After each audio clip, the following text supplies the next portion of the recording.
اعوذ باللہ من الشیطان الرجیم بسم اللہ الرحمن الرحیم اولم ينظروا في ملكوت السماوات والارض وما خلق الله من شيء وأن عسى أن يكون قد اقترب أجلهم فبأي حديث بعده يؤمنون من يضلل الله فلا هادي له وَيَذَرُهُمْ فِي طُغْيَانِهِمْ يَعْمَهُونَ آمنت بِاللَّهِ صدق الله مولانا العظيم وصدق رسوله النبي الكريم ونحن على ذلك من الشاهدين والشاكرين والحمد لله رب العالمين۔ ابھی آپ کے سامنے سورہ الاعراف کی آیت نمبر 185 تا 186 کی تلاوت کی گئی۔ انشاءاللہ کچھ ہی دیر بعد عزت مآب راؤ شاہ نواز صاحب انہی آیات کا ترجمہ، تشریح اور تفسیر بیان فرمائیں گے۔ اللہ تعالیٰ سے دعا ہے کہ ہمارا پڑھنا، آپ لوگوں کا سننا اللہ تعالیٰ قبول و منظور فرمائے اور اس پر عمل کی توفیق عطا فرمائے، آمین یا رب العالمین۔ اعوذ باللہ من الشیطان الرجیم، بسم اللہ الرحمن الرحیم۔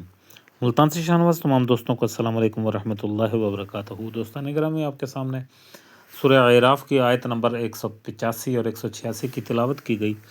اب انہی آیات کریمہ کی آسان تشریح ترجمہ مفتی تقی عثمانی کا لکھا ہوا اور تفسیر ابن کثیر سے حاضر خدمت ہے۔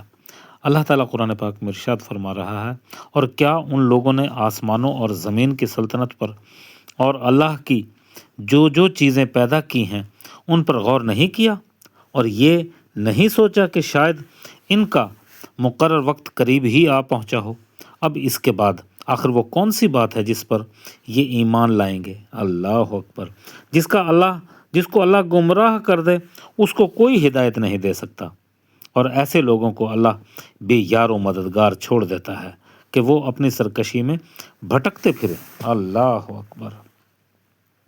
یہ آیت کریمہ بتا رہی ہے کہ حضور علیہ الصلوۃ والسلام کے بارے میں ایسے بے سروپا تبصرے کیا کرتے تھے اور سوچتے تھے اور بہتان بازی کیا کرتے تھے، اور سوچتے سمجھے بات کو بغیر سوچے سمجھے آپ بات کے عادی ہو چکے تھے۔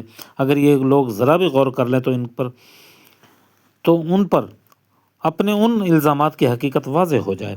یعنی اگر مجھے غیب کی ساری باتیں معلوم ہو جایا کرتی تو میں دنیا کے سارے فائدے اکٹھے کر لیتا اور کبھی مجھے کوئی تکلیف نہ پہنچتی، کیونکہ ہر کام کا انجام پہلے اللہ ہی کو معلوم ہو جاتا ہے۔ حالانکہ واقع ایسا نہیں ہے۔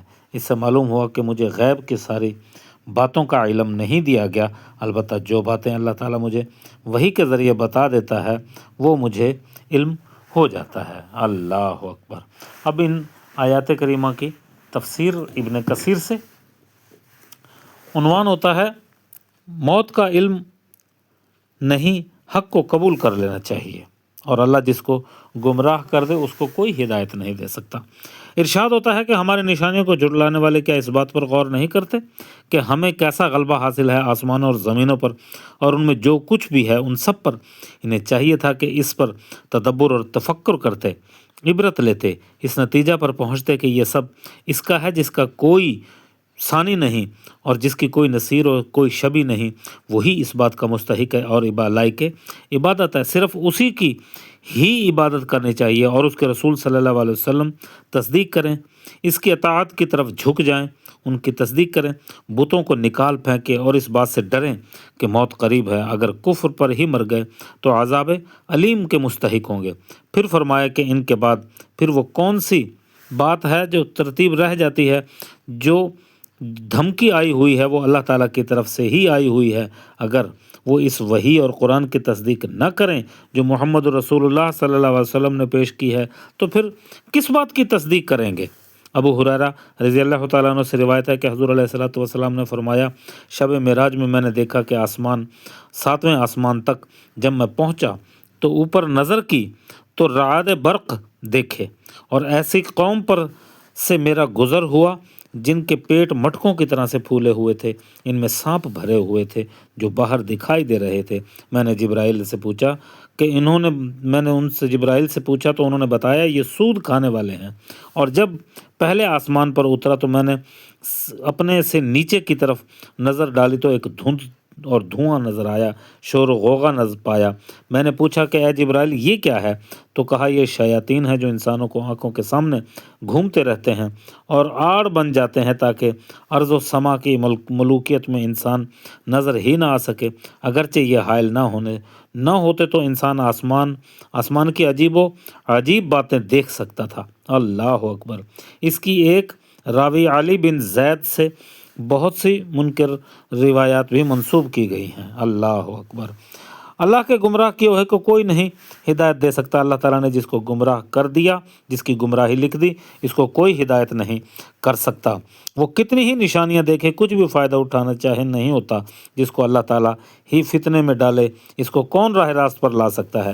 جیسا کہ دیکھو فرمایا آسمانوں اور زمینوں میں ہماری کیا کیا نشانیاں ہیں، لیکن نشانیاں، معجزات اور دھمکیاں، کوئی بھی چیز ان کافروں کو مفید نہیں ہوگی۔ اللہ اکبر، اللہ اکبر۔ وآخر دعوانا ان الحمد للہ رب العالمین۔ اے میرے پروردگار، قرآن پاک پڑھا گیا اپنی بارگاہ میں منظور و مقبول فرما اور ہمارے لیے توشہ آخرت بنا دے، آمین یا رب العالمین۔